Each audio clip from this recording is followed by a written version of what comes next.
gentlemen, please welcome Mr. Dwayne Fulton.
lot has happened again since I last saw you. It's been almost a year.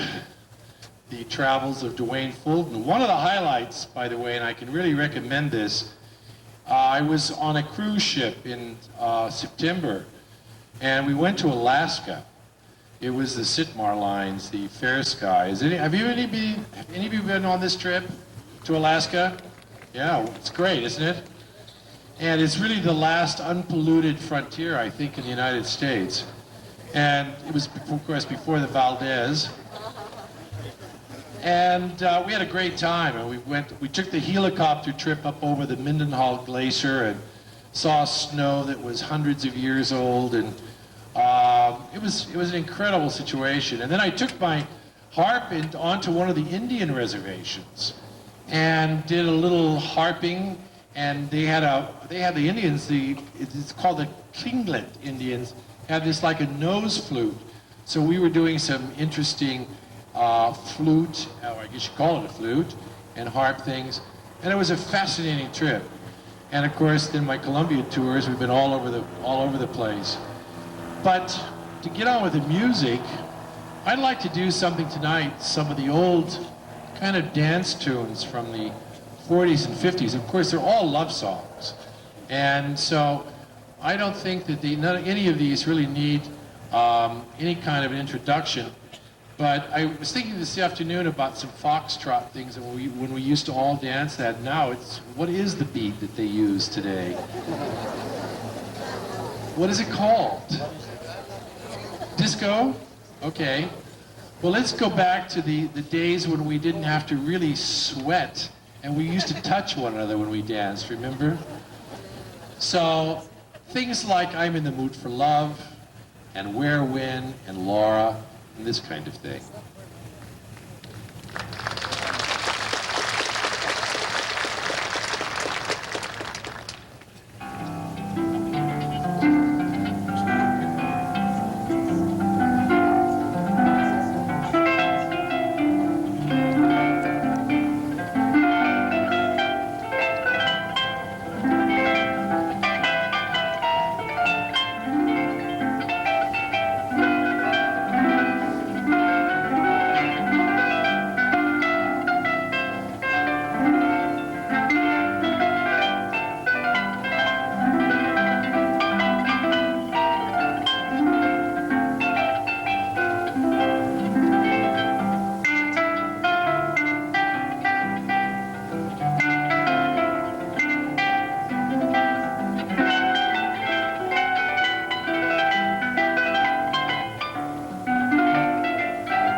go back to Broadway for a moment, and I'd like to play for you probably one of the newest, well, it's not new actually, it's about 4 or 5 years old, but it's I think a new classic has been added to our Broadway repertoire, and it's such a beautiful song. It's a beautiful ballad.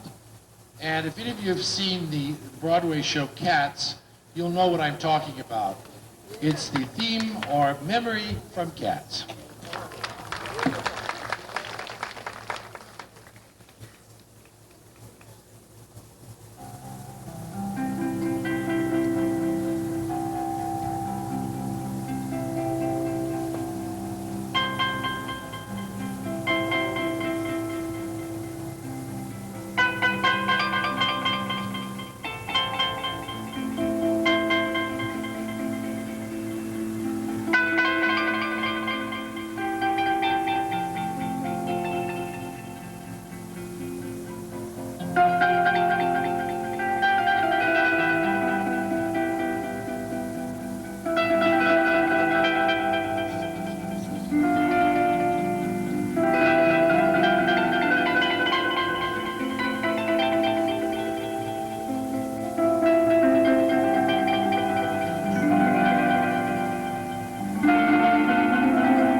Oh, this is such a beautiful night out here tonight. I can't believe it.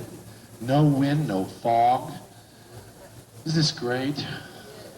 Why go anywhere? You're already here. You know what I mean?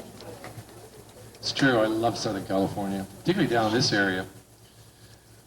You know, I get some funny requests every once in a while, and people are always coming up to me anyway and saying, I bet you can't play this, I bet you can't play that on the harp. And so I've made, over the years, I made a whole list of I bet you can'ts. They're always ribbing me, you know, because they always think it's some beautiful blonde lady up on the stage with a symphony orchestra, you know, and they don't believe or can't understand all the things you can do on this crazy instrument. So I've chosen a couple of things tonight that I thought would be kind of fun.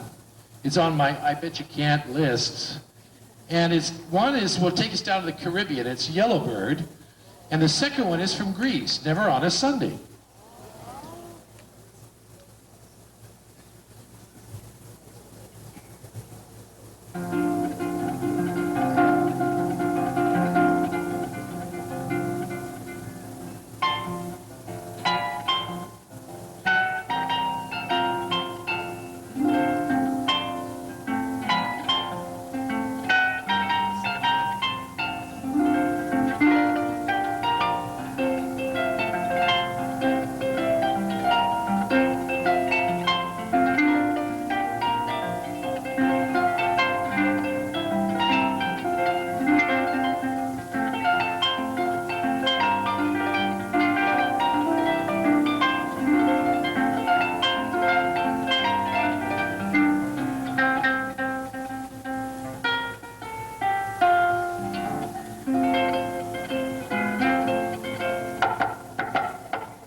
Well, before I bring this wonderful young tenor on tonight, I'd like to play for you, and in my solo portion of the program, we're probably one of the most beautiful of all the ballads. And I play this a lot because it is my favorite song, because it goes back many years when a lot of people said, well, how are you going to make a career with a harp? And this was my impossible dream.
Well, this young man you're just about to hear is an extraordinary talent. He's 28 years old and has chosen also a very difficult career.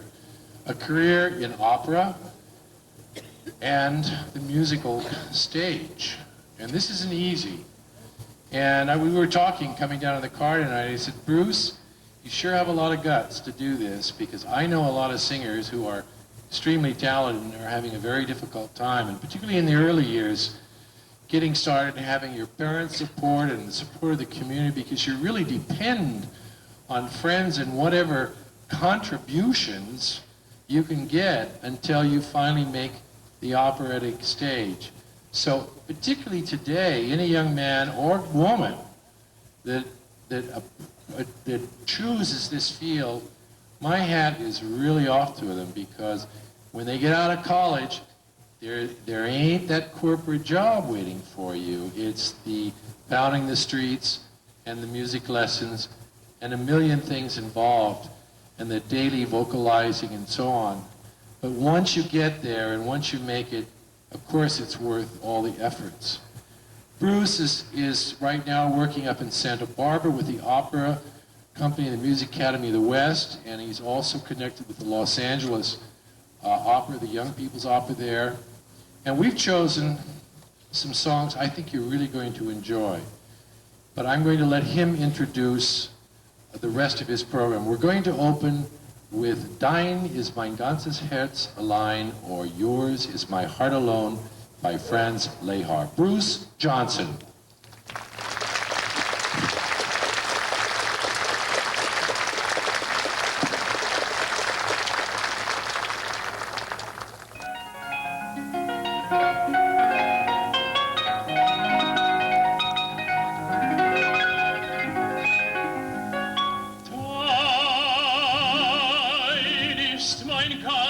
Herz, wo du nicht bist, kann ich nicht sein. So wie die Blume.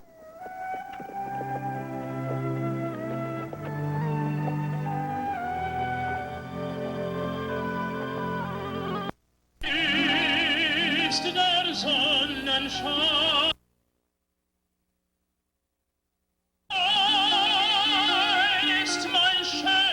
Lied, weil es allein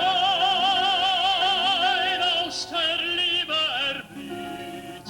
Sag mir noch einmal, mein einzig Lieb, oh, sag noch einmal mir, ich hab dich lieb.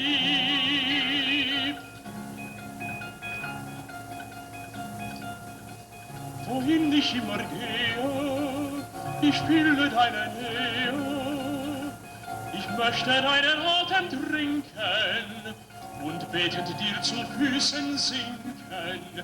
Dir allein, wie wunderbar ist dein leuchtendes Haar. Tranchen und Sehnsuchtszwang ist dein strahlender Blick. Hör ich der Stimme Klang, ist es so wie You've got to be taught to hate and fear. You've got to be taught from year to year. It's got to be drummed in your dear little ear. You've got to be carefully taught.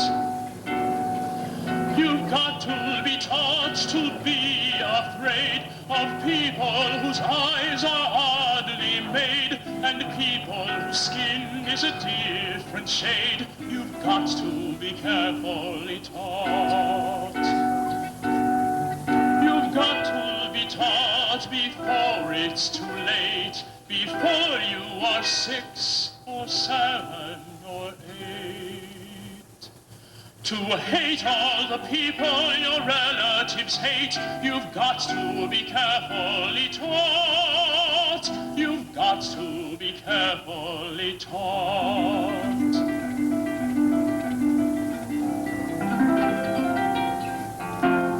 I touch your hand and my arms grow strong,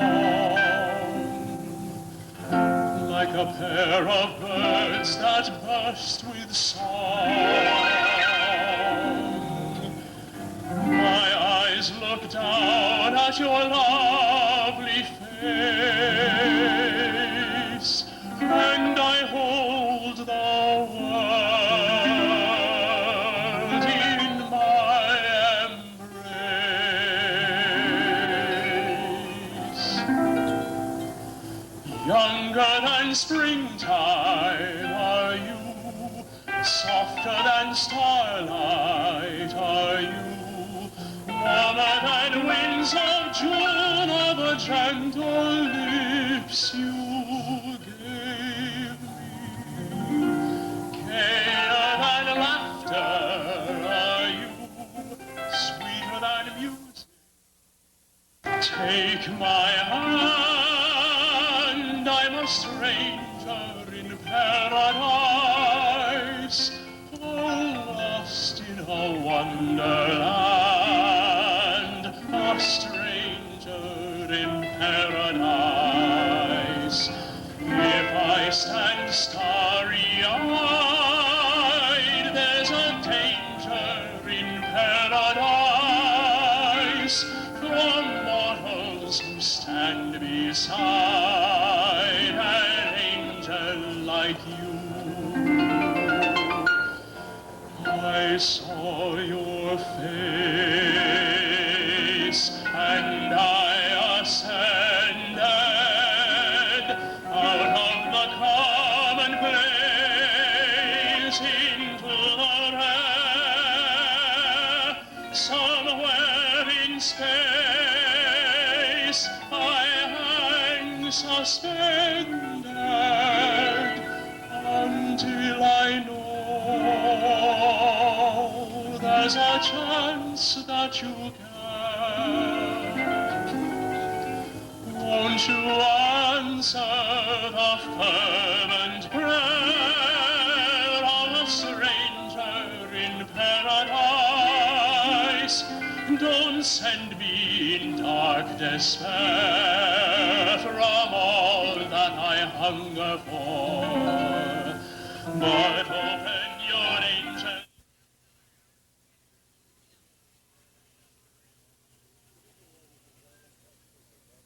Good evening, ladies and gentlemen. Fred Cooper, Backstage at Leisure World. Tonight we have one of the greatest harpists in America, and I want to welcome, and I want you to welcome Mr. Dwayne Fulton. Dwayne, thank you, Fred. good to have you again. Well, this is my sort of my second home, my musical home.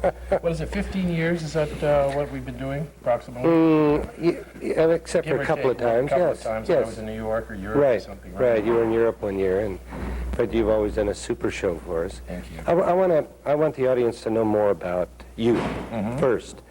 How long have you been playing? When did you start? How old? Actually, this is my my 40th harp anniversary.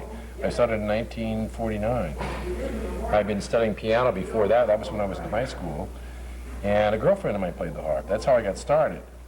And the first time I heard it, I said, this is for me. This was in San Francisco. So I went and started studying with her teacher. And then when I finished high school, I went on to New York. My parents sent me to Juilliard. And then I went on to Europe from there with a Fulbright scholarship to Vienna, Austria. And there I got my master's degree there in harp and music. And then from there I went to Istanbul, where that was my first professional job in Turkey, playing with the symphony and Professor Harper University, or Conservatory of Music in Istanbul. And then I was there 3 years, and then from there I went to the Berlin Philharmonic, auditioned for von Karajan, who was at that time the conductor of the Berlin Philharmonic. Got in, I was the first American. Spent a couple of years there and decided I wanted to do solo work, and came back to the United States about 1960, and then went to Hawaii to play with the symphony and got started doing pop stuff, and went to Japan, and on and on and on and on. Did you find that playing the piano, did you pick up the harp a lot easier? Because the piano and harp music are written exactly the same. And it helped a lot. I didn't have to learn to read the notes because the notes are exactly the same. The only difficulty is that on the harp you have 7 pedals, which are your sharps and flats and naturals. You don't have that on the piano, and so you have a lot of footwork on the instrument. Of course, tuning, and of course the lugging around can be difficult at times, a real challenge at times. Let me tell you. But no, it's been a wonderful career, and I was, of course, featured in Marina del Rey for many years at the Warehouse, and then in '83 I went back and did my Lincoln Center debut and got management with the largest concert agency in the world, the Columbia Artist. And now I'm doing coast-to-coast tours with them, about 60 concerts a year. And I'm in just starting my 6th season now. And that kind of brings us up to 1989. That's it. A few years back, you were talking to me about doing weren't you teaching jazz or something in Europe? I still am. And in fact, I've been invited to be soloist and do a harp jazz workshop, pop workshop, at the World Harp Congress in Paris next summer, July 10th to the 15th.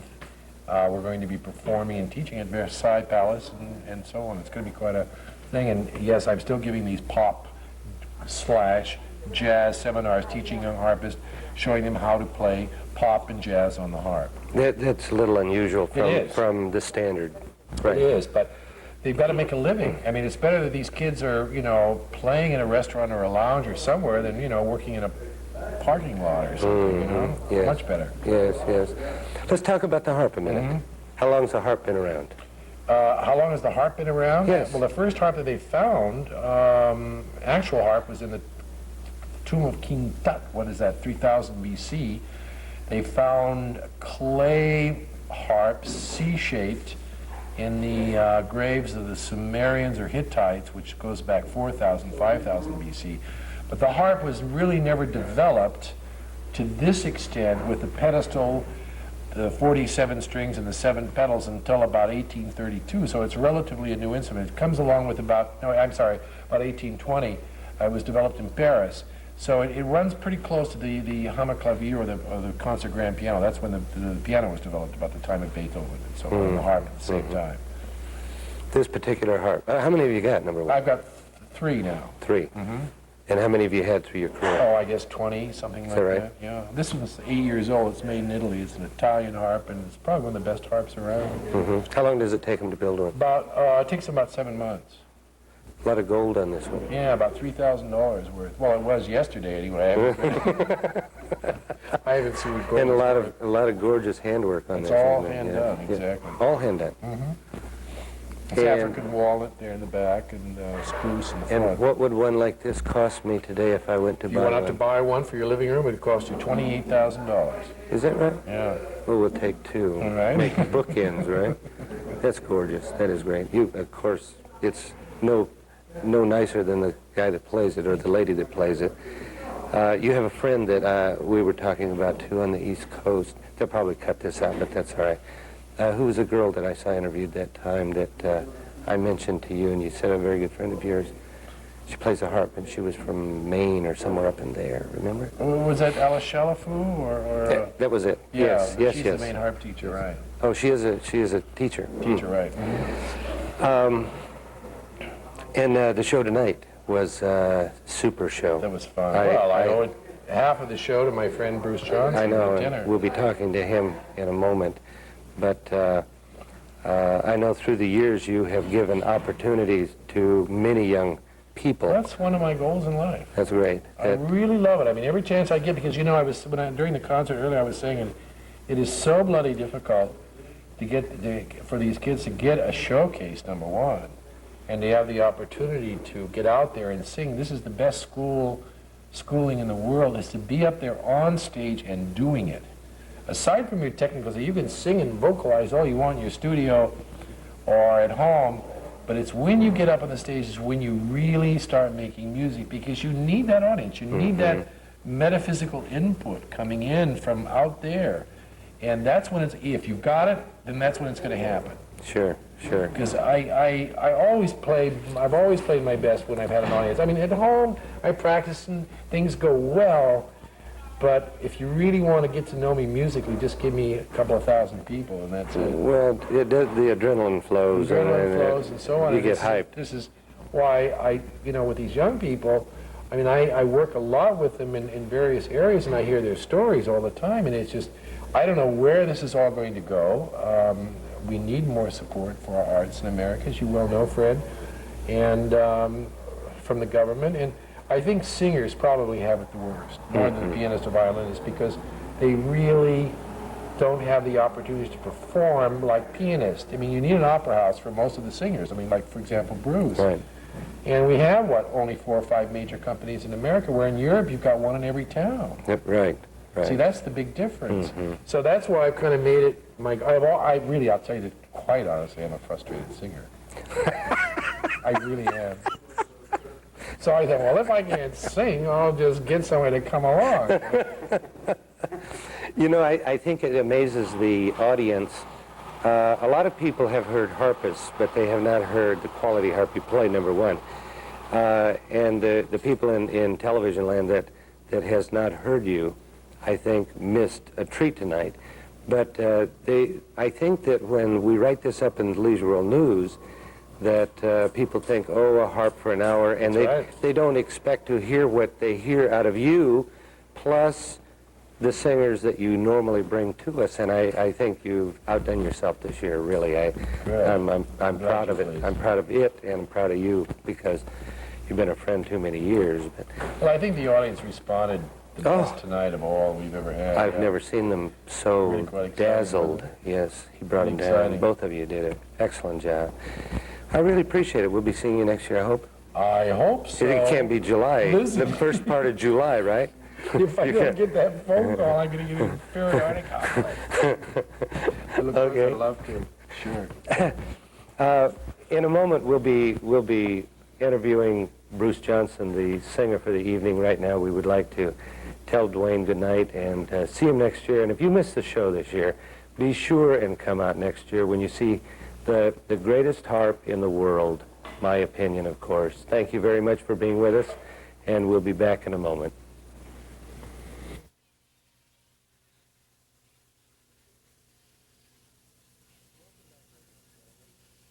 Welcome back, ladies and gentlemen.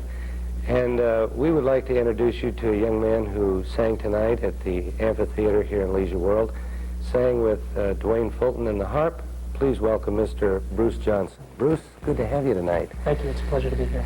Yeah, you're rather young to have such a booming voice like you have. Thank you. Of course, all of the great singers were young, weren't they? Yeah. Well, Mary Eliza was fairly young. Takes quite a long time, to really, the study of the voice takes quite a long time to develop. Sure. And, when you reach about the age of, somewhere between 31 and 35, the voice finally matures, and then you're really ready to go out and, make it as a singer. Mm-hmm.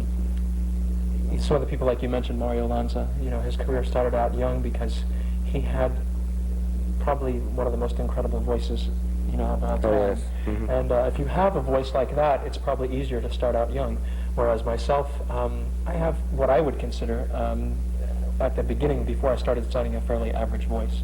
And so it takes longer for me to develop my talent to the point of, say, that a Lanza or a Pavarotti or something like that. Oh, yeah. How long have you been studying? Oh, boy, I hate to almost admit it. How old were you when you started? Well, I when you got serious? I started formally studying singing when I went to college, my first year of college. So I was a freshman then. So I was probably 18 then. Mm-hmm, mm-hmm. And I'm now 28. So. And where'd you go to school? I went to school at Wheaton College in Wheaton, Illinois. You did? Yeah. Yes, I did. I know all about that. Yeah. How about that? I grew up in the Midwest. I grew up in Nebraska. That's where I'm from originally. And then I came out to the University of Southern California to continue my graduate education. Mm-hmm. Got my master's from USC. Have you done any stage work around town? Oh, yes. Quite a bit. Right now, my next performance is around Los Angeles. Will be with the Los Angeles Music Center Opera Company, which is the brand new company in town, which has been very successful so far. Mm-hmm. And they're always bringing in good artists. And towards the end of August, they will be performing The Rise and the Fall of the City of Mahagoni by Kurt Weill, and I will be singing a small role called Toby, and understudying a larger role called Jake. Great. So it's starting to happen. Yes, things are starting to happen. That's good. That's good. Do you want to stay with opera, or you maybe want to do something a little lighter? Mainly I think the emphasis for me will be in opera. A singer who is trained, as my voice is trained, generally has to choose between opera, concert work, oratorio work, and recital work, or make a combination of all three of those. I probably could do some musical theater work, such as the South Pacific that we sang tonight, or from Kismet. I could probably do some of those. But generally, the voices for musical theater works these days, they're requiring a lighter type of voice, and they use microphones a lot. And usually on the opera stage, we don't use any microphones, unless we're outside, like here, or sit down, like in Starlight in San Diego. You done Starlight in San Diego? I did Student Prince there 3-4 years ago. Oh, really? Yeah, it was a lot of fun. Yeah, it was very nice. See, I auditioned for that thing back in 1955. Yeah. Anyway, you have anything in the future? Do you have anything working besides this? Well, yes. Right now, I'm performing up in Santa Barbara at a place called the Music Academy of the West. And at the Music Academy, they put on at least one opera every summer. The opera that we're doing this summer is called The Bartered Bride by Smetana. And I'm doing the lead tenor in that. His name is Yannick. And that will be the 12th and the 14th, pardon me, the 12th and the 14th of August. And then after that is The Rise and Falls of the City of Mahagoni that I told you about, and with Music Center Opera. Then after that, for the fall, most of the fall I'll be down in San Diego, performing with the opera company down there. They have an educational wing of the opera down there, and we'll be doing some school shows down there. That's great. To school kids. That's great. Yeah, That's great. I think it's wonderful. Well, listen, you did a great job tonight. I think one of the best I've seen on this stage, and appreciate it. Maybe we'll have you back again. Thank you. As I said, it's a pleasure to be here. Thank you, ladies and gentlemen. We do appreciate you tuning us in, and be with us next time to see Backstage with Fred Cooper. Good night. Have a good evening.